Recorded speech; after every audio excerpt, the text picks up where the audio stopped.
So I have some messages that I need to convey to you, and I feel like this video might run a little bit longer, mainly because the messages are a little bit convoluted. Okay, so I'm going to try my best. And while I'm doing that, we'll get the cards shuffled out for you for this month.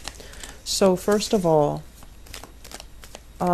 they mention here very, very strong protection. You have some spirit guides, passed away loved ones from the paternal side of the family who are trying to come into the picture and communicate with you. And one of the messages that came out strongly through this is they're saying that you were given the right preconditions to thrive, to flourish. Once you achieve that apex of your potential, it's almost like some of you are coming into the month of December almost there, almost at the apex of your ultimate achievement, of your ultimate potential. And so you're meant to be there so that you can also be the catalyst so that other people can thrive, other people can flourish, so that you can uplift people in some way. And I'm also feeling some of you are just like, well, that's not me. I was, given the short end of the stick. I had a lot of responsibilities dumped on me at a very young age. I've had to take care of a lot of people, and I feel like many of you found yourself, at a young age where you were always the responsible one.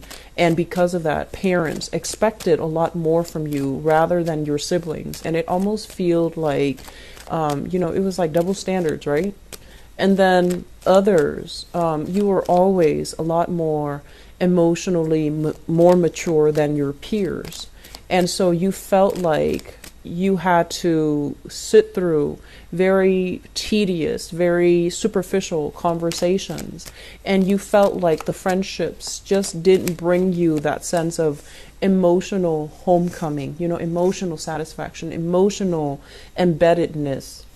And it can feel very, very lonely being a Virgoan child coming into the world where we feel like we couldn't connect with our siblings. And then going out into, school, into the public space where we feel a little bit like we couldn't connect emotionally with our friends, our peers, people that are in our same age group. And then you find yourself, inevitably as an adult, and in every work environment, you outperform the people around you. And you're like leaps and bounds ahead of them in terms of your personal sense of work ethics, in terms of your personal sense of responsibility. And you might see some people reneging on their responsibilities, but getting ahead in life, reneging on just like cutting corners, or people that talk really big, but when it comes down to how much do they really know, they might not be able to deliver. And you see them succeeding, you see them making strides in their professional life and making, really positive, like professional upgrade. And you're just like, how is all of this fair? And so going back to the first message that I mentioned, you are given the right types of nourishment so that you can grow. And I'm given an image of a tree.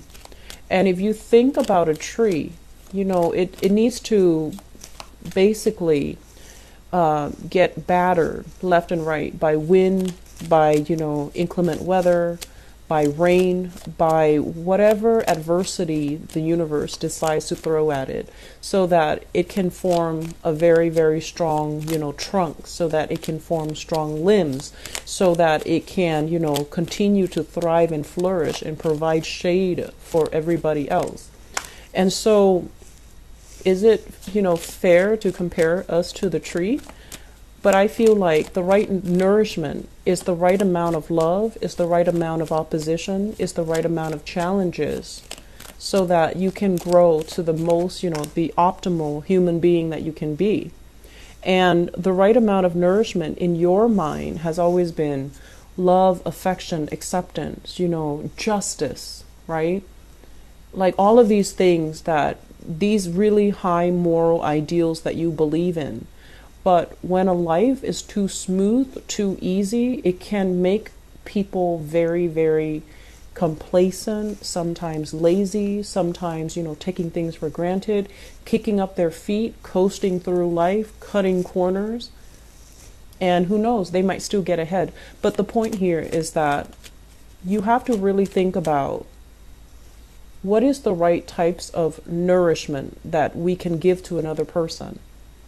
Is it all going to be a bed of roses where they have no problems in their life and hope that they won't come out complacent and lazy and, taking things for granted and feeling entitled? Or do we have to throw a little bit of opposition in the mix so that they can they can become somebody who is emotionally strong, physically strong as well, and someone who is able to, be resourceful because of some of the challenges they've had to deal with? Or they could, grow up in the face of opposition. It makes them, or it forces them to be a lot more clear-minded about what they believe in, defending their values and standing up for integrity and honor and all of those high moral ideals that you believe in. So, having said that, here's what I'm feeling. I'm sensing that this is a month where you kind of really look at and really, really look at, where did I come from? What environment did I grow up in? And how has it made me the person that I am today? And then how does that prepare me for the adversity, the challenges, as well as, the career path that I'm supposed to be in? So when I did your reading, I felt like, that astrology wheel. And the fourth house, which is about family, your roots, it's a psychic house. It talks about our insecurities as well, because all of it is, we are ultimately byproducts of our environment, of our childhood conditioning. And then in the opposite spectrum, in the opposite, the polar axis of that is the 10th house, which is your career house, how you make yourself known in the world, how you portray yourself in public, how you want other people to perceive you. And so if there are sore spots in your family sector, you need to take care of them. Otherwise, you're going to spend the rest of your life trying to compensate. So for example, if, there was a very intense, lack of affection in the household, you're going to go through life in your 10th house, not really knowing, how to command, not really knowing how to achieve compassion and respect for the people that you lord over, or the people that work with you, or the people that work for you. There's also, elements of abuse of power. And then likewise, if you're in a home environment where there has been a lot of control and dominance, and I almost feel like they're saying here, ego conflicts and issues of dominance. If we take that energy into the public space, and if we haven't healed from that and we take that into the public space, there is going to be tremendous abuse of power. So I want you to think about these things, okay? And then I'm going to go into the reading now. Think about those things, and we're going to talk about how everything ties in together, okay? So let me talk about you guys. First of all, we have here the Justice card. And I feel like this is not so much about, court cases, legal battles, or anything like that. I feel like it deals more with the way that you believe in justice, okay? I've worked really hard and I deserve this.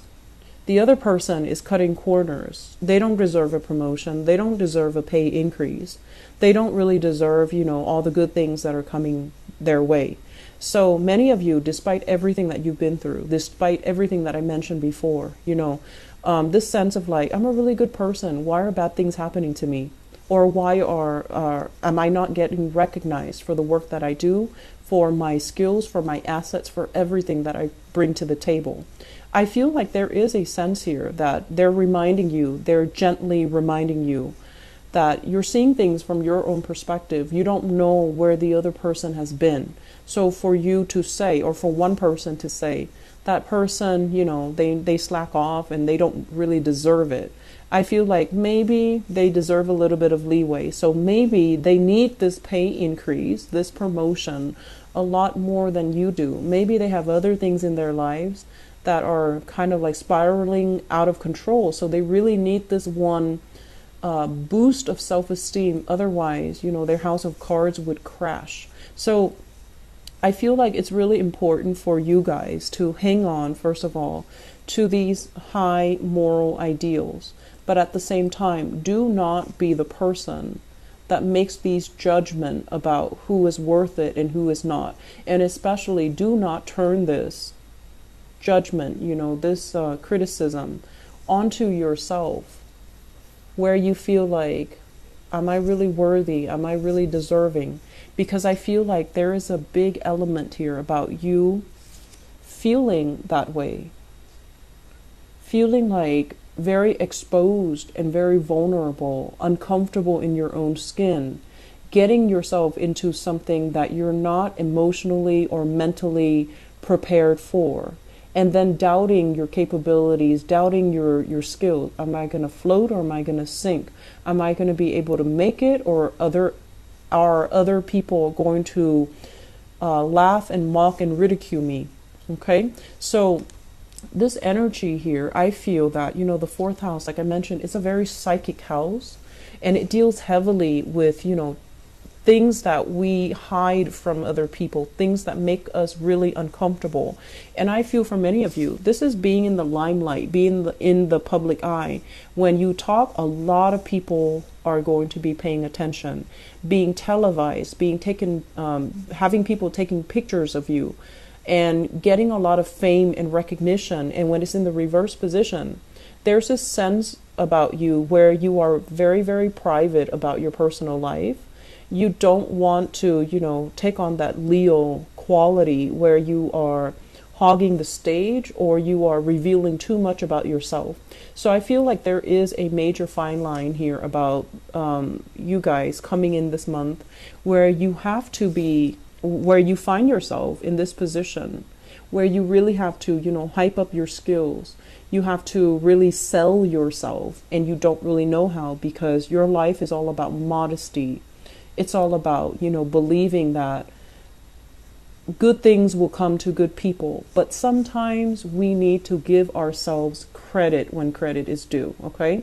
So if you meet somebody new and you want to impress them, you want to land that job, you want to get that loan, you want to get that grant, get that funding, you need to hype up your skills and your assets. You need to stop being bashful. You need to hype up, the adversity.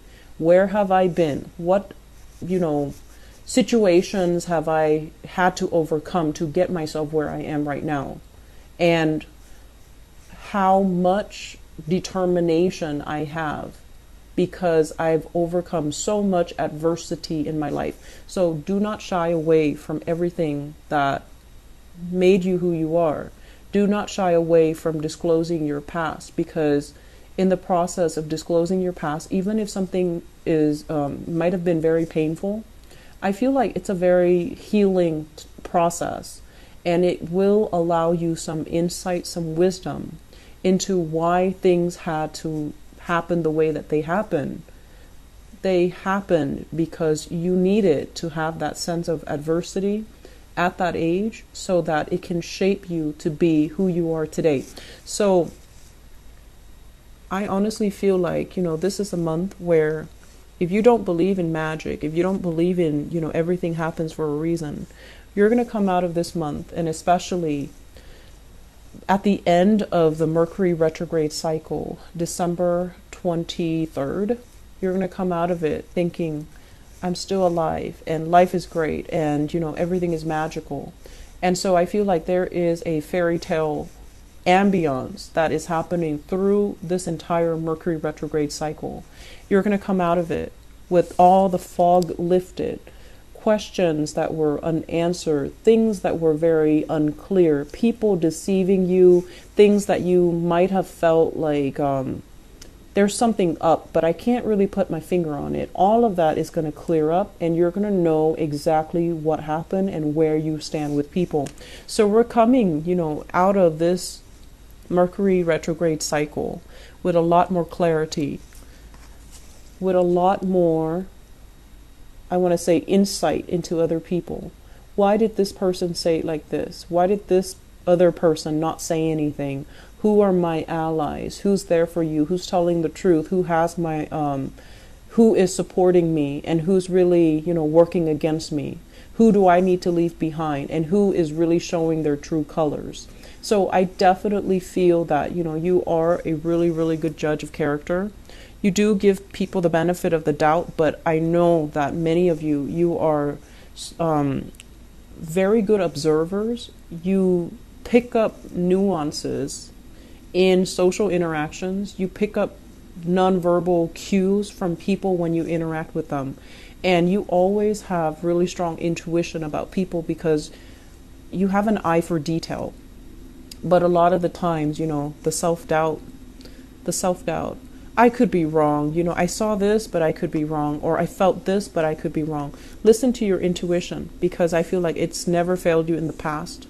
It's helped you survive some very perilous situations in the past. It helped you navigate things. It helped you find things when you needed resources, but resources were not available. Okay? So moving forward, I'm going to talk about a few more things. I apologize for the noise in the background. First of all, this is a card about self-employment here.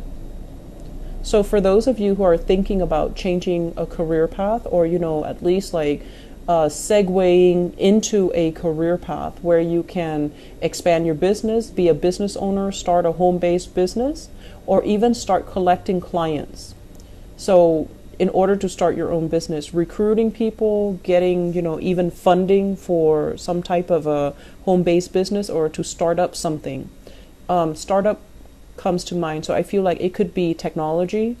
And I feel like for those of you who are not heavily, technological, you might need to employ other people to work under you. And these people have the technological know-how, and so they're working under you. And it can feel very, very scary when you're not an expert in your field and you're trying to venture into that field, and you have to delegate responsibilities to other people. And they're experts in their field, but you're overseeing the work, and you might not, know 100% everything that's happening. So that process of having trust and faith that the other person is going to do their, uphold their end of the bargain and do the job properly, I feel like it's still very, very scary. So I feel some of you who are business owners, you're contracting out your work. You're hiring new people, you're overseeing the new people doing the work for you, and it can be very, very uncomfortable. And you're kind of battling yourself to not micromanage, because you know that, micromanagers are not very well liked. And then you also know as well that if you breathe down their shoulders, they're going to be resentful, they're going to be up in arms.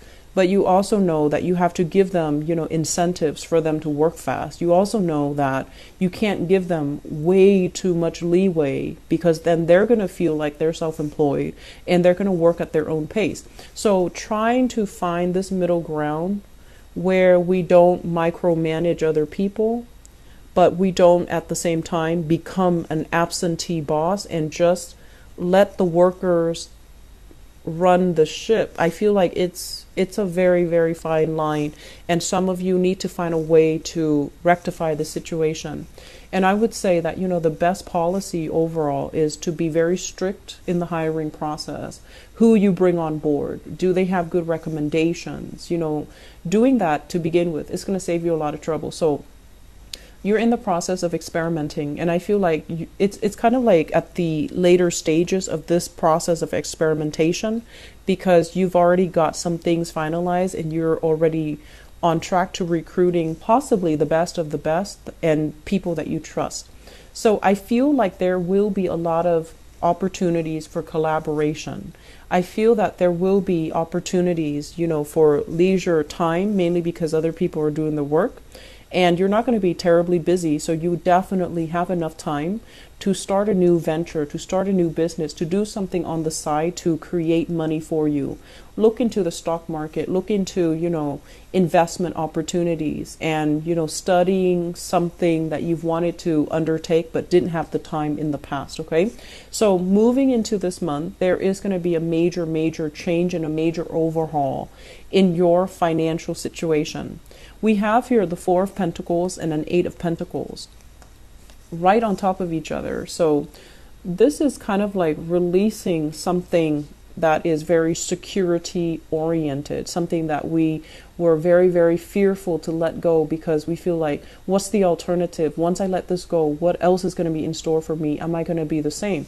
And in the process of letting it go, I feel like there's a doubling in income. So for some of you, this could also be like mortgages, selling property, selling things that you don't need, putting things even online, and getting rid of things that are really, clogging up your life, that are really bogging you down emotionally and physically, okay?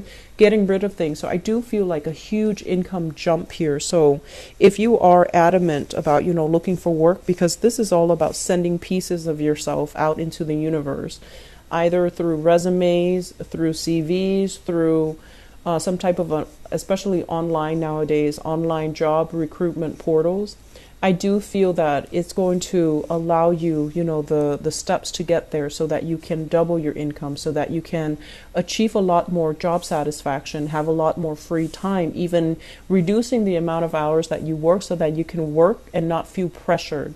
So I feel that there is a process here of separation from a specific environment, releasing expectations and, releasing control in a situation. And once you are able to do that, you're going to breathe so much better. You're going to feel this burden, alleviating from your chest, and you're going to feel very, very, very happy and secure, okay? I feel as well, I mentioned earlier, I do feel a very strong maternal, paternal vibe, especially with this Nine of Pentacles. If you are at a point where career and work and money is flowing well, and you don't have to worry about, how you're going to make money, living from paycheck to paycheck. You don't have those concerns anymore. The major concern, I feel, is going to be family related, okay? And you're going to have to also relinquish control.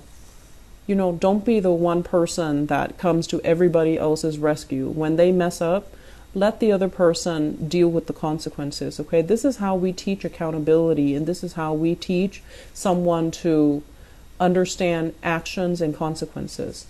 So this is a card kind of like, control. A lot of the times we intervene, we step in for somebody. It's also because we want to be involved in that situation. We want to control the outcome in that situation. And we also have this, this latent inability to trust that the other person can do it the right way. So it boils down to control. And once you relinquish that, once you let somebody, step up to the plate, take care of things when they go awry so that they can work on their problem solving skills, so then they can work on critical thinking skills, so that they can learn to be self-sufficient and to be as well resourceful. It's going to alleviate a lot of burdens for you. So if you've been kind of like that mother hen, if you've been constantly monitoring and taking care of everything, this is the month for you to delegate. This is a month for you to sit down and really think about where you're giving your energy away, because in the process of delegating, in the process of trusting that I'm over here and the other person is in the office working, are they really working? I feel like they're working. You can trust that they're working.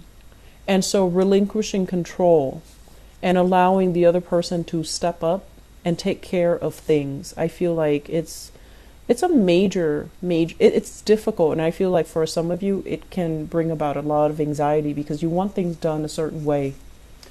And I'm also feeling as well, it's almost like this Aquarian energy, this need to control and this need to have things a very, very, very specific way for no other reason than just because you want it a specific way. And so we have to let go of those irrational methods of behaving. Okay, so we have to let go of these things and we have to aim for this sense of balance, this sense of harmony as well, that if we trust the other person, if we give them room and space to breathe and to thrive, that they're also going to breathe and thrive. And that pretty much, sums up the first 6 cards here. The second part of this equation here is, it seems to me like in love relationship, there are options on the table. Okay, so we have here the Lovers in the reverse. And the Lovers in the reverse is usually a situation where there are too many people interfering in a love relationship. So you have here a fire sign, Sagittarius, Aries, or Leo. And I feel for some of you, this is somebody not approving of your relationship. And they're disapproving of your relationship for no other reason than because they don't like the relationship. So it can be irrational. And then we have another person. This is a water sign, a Pisces, a Cancer, or a Scorpio. And I feel like for some of you, this is somebody in your life that is trying to move on. They're trying to exit the picture.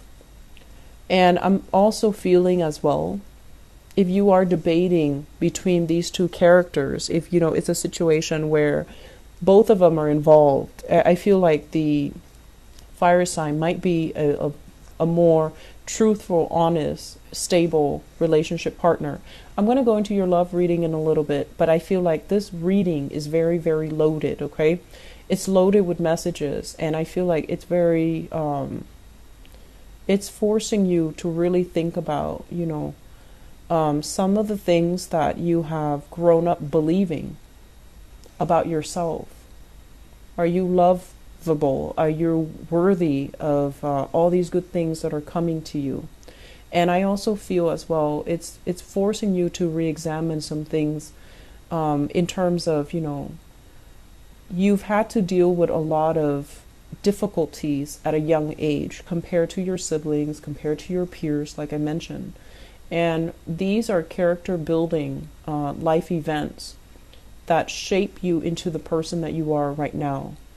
And so if there are grudges, with siblings, with family members, if you're holding grudges, you need to let them go. You need to release them, because these people form kind of like a soul contract. They're here to help you get where you are today. They've had to make sacrifices, great sacrifices. And I also feel that they've had to make sacrifices in terms of not being in your good graces. Like they've had to do things that even now you might not like them, you might not speak to them, but they have a soul contract with you to get you where you need to be. And so in the process of fulfilling their soul contract, they might have falling outs with you, and you both might not be talking. You're at a point where you're really, really happy, you're on top of the world, you're elated, and financially you're very secure. And they're at a point where their health is diminishing. If you have these relationships, you need to reconcile, okay? Because they're there to teach you some things. And I feel like in our human forms, we don't always make the best decisions, and we don't always heed our higher intuition. But I feel like there's something more at stake here. And I feel a lot of it has to do with, we needed to experience these things, these relationships, these ways of loving, these ways of behaving at a young age, because they're shaping you into a much stronger person. If you didn't experience the adversity, you might be at this point taking everything for granted, coasting through life, and at the end of your life, having an easy life, but then not having that strength of character that comes with, living a life of adversity. I hope that makes sense for you, Virgos. I feel like you need to hear this message, and so I hope it is helpful.